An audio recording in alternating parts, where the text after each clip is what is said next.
What's up, everybody? It's Loud and Louder with Joey G. What's going on this pre-evening on a Saturday night? And I'm going to go out a little later.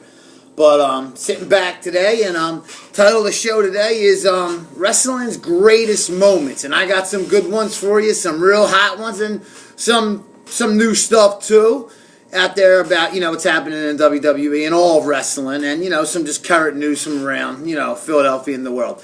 But to start on the greatest moments of wrestling, what was my greatest moment in wrestling? I want people to leave comments, with my show. Please subscribe to Joey G. Everybody out there that's friends with Joey G, that knows Joey G, even if you don't like me, just subscribe. I'll compensate you when I'm rich. You know what I'm saying? No hard feelings. You know what I mean? It's business. You know what I'm saying? For real, for real. You know what I mean? Come on. You never did business with somebody? Come on. I'm Italian. You know what I'm saying? I'm Jewish. That's how we do things. You know what I mean? Just subscribe to me. You know what I mean? At least then you can say somebody. My cigarette's going out. That is famous. Because how can you keep a guy that looks like this? I mean, my hair's a little, I got to get a cut. But people are saying the grays on my side are starting to look good. That it actually, blends in. Like, my buddy, I don't know, he might be watching, Chris Clareheart. What's up, Chris? What do you call it? It's one of my buddies when I was growing up. He has grays on the side. And, it looks good. You know what I'm saying? And my buddy Gary. What's up, Gary? He's got, grays on the side. Gary from Frankfurt. He's got grays on the side. And he his shit looks good. So, I'm thinking about, maybe keeping it, but I don't like my top hair long, unless it's long and blonde. You know what I mean? Because when I had it long and blonde, I was like a playboy. Ladies, females were, were flocking to me when I had that long blonde hair. It was shaved around the sides and back. I know you guys out there don't want to hear this, but I'm just saying. It's Joey G. I talk about whatever I don't want. You don't like what I'm talking about, turn the fucking channel. What do you call it? And chicks would just flock to me. But, then that one time in 2012, it was, all my boys were going to get a haircut at Kim's. And I'm sitting there with long blonde hair and tank top on and everything, but I'm like, damn, they're all going in and they got haircuts like this. And my hair's all blonde out to here, falling down, but it looks good. But I'm sweating my nuts off. So I'm like, you know what? And I went in, I got a shaved bald. People couldn't believe it. And ever since then, I just been sporting a short cut and, my hat, either sideways or backwards, or sometimes to the side, like that. For a minute, I'll keep it like this. But what's going on, you know what I mean? My favorite moment ever in professional wrestling. And I want you fans to leave on my comment blog, what's your favorite moment of professional wrestling? And for me, I got two of them. Two of them that really get me going. The one's the best. Well, they're both tied for best. One actually happened in a match, and the other was kind of, they decided who the third member was, and I think you know what I'm getting at. My favorite all-time wrestling moment in professional wrestling, and all wrestling. This is not just WWE. This could, your favorite moment could be in TNA. If it is in TNA, I feel sorry for you, because I don't know no great times in TNA. You know what I mean? Or Ring of Honor, or Japan. Maybe something I've never seen before. But leave your comment and let me know. Man Osborne, let me know your favorite moment in wrestling. But my favorite moment, and surprising moment ever, is when Hall and Nash invaded the WCW from WWE, from being Razor and Diesel. They jumped to WCW, jumped back to their regular names, Scott Hall and Kevin Nash. Click shout out, Mikey Noor, click Chick Stacy. What's going on, cuz? Cousin-in-law, I got faith on you winning this wet t-shirt contest. You know what I mean? Because a lot of other chicks are, I guess they're going to be there, and I'll put up more shows, and I'm going to put up posters. But let me get back to my favorite moment ever in wrestling. And Mikey, Noor, and Stacy, you guys leave your moments too. Was when Hulk Hogan turned heel and became the member of the NWO. When he was walking to the ring, this was July of 1996. I can remember like it was yesterday. I didn't see the pay-per-view live. I remember I was out that night at the Y up in Somerton chilling with my boys up there, Nick Gazzi, I forget who was there, Dave Shepard, and Paul Greavy. We were all there chilling, drinking, puffing a couple J's, whatever, whatever we were doing. I don't remember what we were doing, but I remember I went home. It was a Sunday night, you know what I mean? I went to my boy Fran's house, and he had the tape. I said, don't tell me. But as I'm coming home, because Fran lived on the 500 block of Arthur Street. I lived on 600. I did live on the 600. And I'm coming home. I see my old buddy Sean Rooney. He says to me, "You'll never believe who it was." And I'm like, "Dude, I don't want to hear it. Don't tell me." "No, Joe, you got to hear it, man. We've been friends for so long. You got to hear it." I'm like, "Dude, shut up. I don't want to hear it." I'm trying to, like, walk past him. You know what I mean? And he's like, "It was Hogan." I'm like, "What?" Then I turned around, like, because he told me. I had to know. I'm a diehard wrestling fan. So then I went in and I forwarded right to the last match. I was like, I'm going to forward it. And then I saw what happened with Luger getting hurt. And then when Hogan came out, I mean, like, if I didn't know, I would have thought, like, as people said, Bobby Heenan kind of gave it away. Like, because on the tape I have, and you hear Bobby Heenan saying, "But whose side is he on?" But you got to remember, Bobby Heenan always hated Hulk Hogan. Going back to their WWF days in 1987, when he started managing Andre for WrestleMania 3. You know what I mean? And then Andre paintbrushed him at WrestleMania 6, when him and Haku, the Colossal Connection, remember? They lost the tag titles to Demolition, WrestleMania 6 in the Sky Dome, April the 1st. The Ultimate Challenge. I know my shit. What do you call it? But that Hulk Hogan joining and forming the NWO, my all-time favorite moment. To my shout-outs to Chris Andriacchio, Dave Daly, rest in peace, I love you. The three founding members, us three, me, DD, and Chris Andriacchio. Big shout-out, NWO for life. You know it, baby.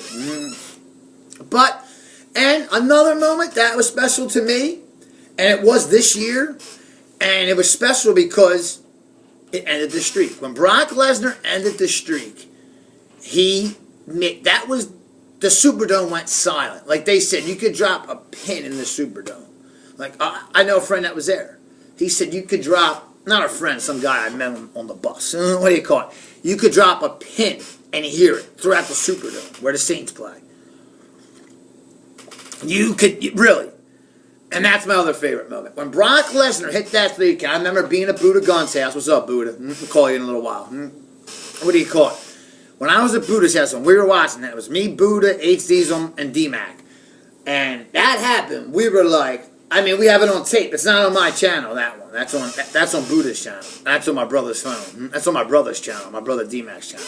What do you call it? And I was just like, I wasn't going crazy. I was just shocked. I was like, because 3 F5s, you know. I mean, the Undertaker's, I mean, they talk about, like, the Undertaker's older than Sting. Undertaker's just turning 50. I mean, like, if he does wrestle at WrestleMania, he won't even be 50 yet. He won't be 50 until, like, May.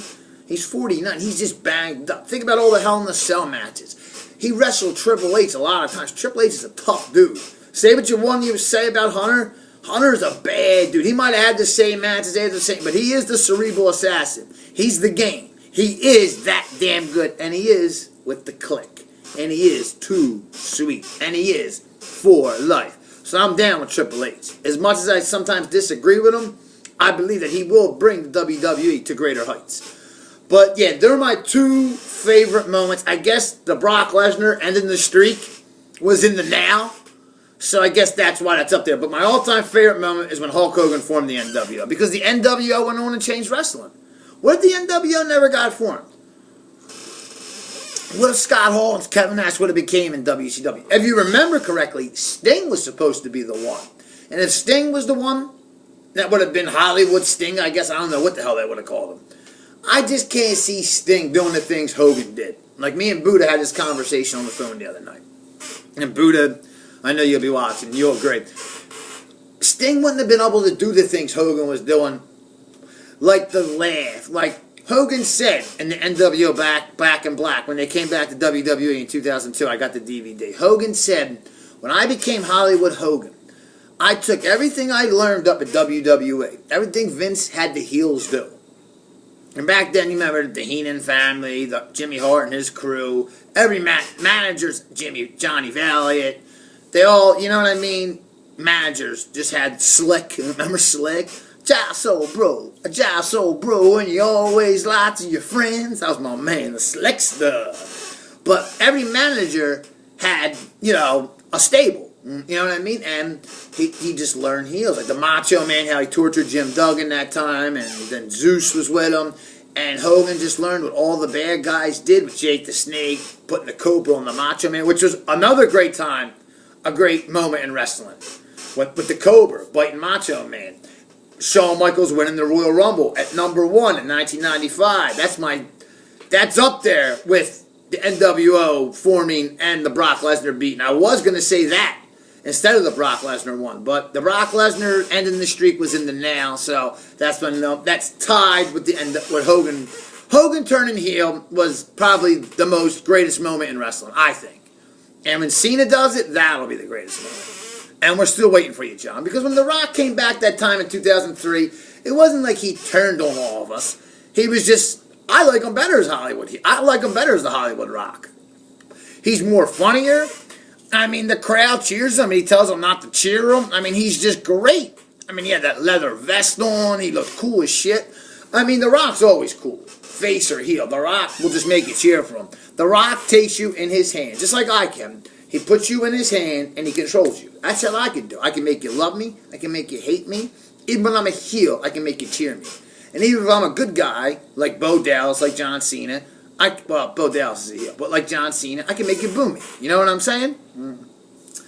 But, yeah, I would have to say, like I said, the NWO Hogan and Brock Lesnar and Shawn Michaels winning the Royal Rumble at number 1 in 1995. And the time, also, another great moment. If you fans remember this, and I know Osborne, you're a diehard wrestling fan, you'll remember this. And a lot of Mikey and Nor, you might remember this.